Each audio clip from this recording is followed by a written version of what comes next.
The lights dimmed at the Royal Albert Hall, and when Princess Catherine appeared, time seemed to stop. Tell us in the comments where you're watching from, because this was no ordinary royal appearance. This was legacy in motion. In today's commentary, the 2025 Festival of Remembrance unfolded like a living portrait of history.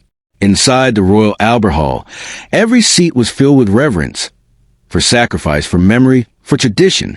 Yet, amid the sea of black attire and red poppies, all eyes turned toward one woman, Catherine, the Princess of Wales. While Prince William was in Brazil for the Earthshot Prize Awards, his wife carried the royal torch home, joined by their eldest son, Prince George, in what many called a preview of the monarchy's future. Catherine's arrival wasn't merely a royal engagement. It was an emotional homecoming.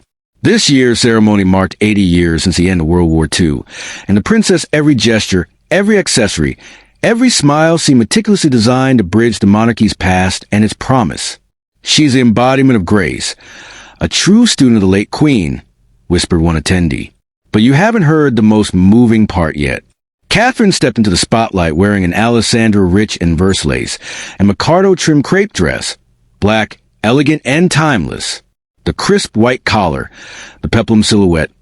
It was a whisper from another era, a nod to the 1940s, to the women who endured, and to the Queen who reigned with quiet fortitude. On her chest glimmered the HMS Glasgow brooch, specially crafted for her by jeweler James Porter and Sons, a tribute to Britain's naval heritage. Next to it rested a handmade silk poppy, symbolizing remembrance.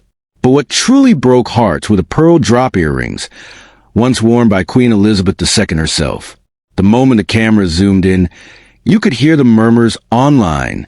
"She's channeling the Queen," one fan wrote. "It's like seeing history reborn." The symbolism didn't stop there. Catherine's choice of accessories carried layered meaning. The brooch honored service, the poppy honored sacrifice, and the pearls honored legacy.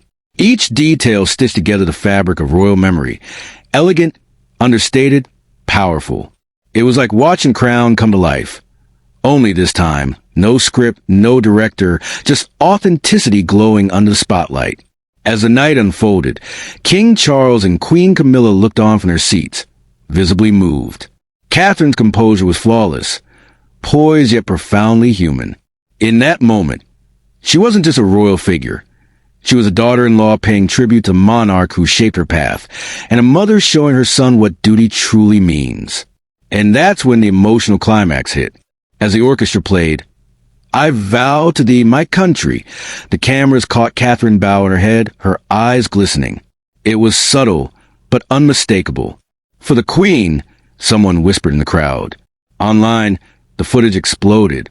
Hashtags like hashtag Princess Catherine, hashtag Festival of Remembrance, and hashtag For the Queen dominated feeds.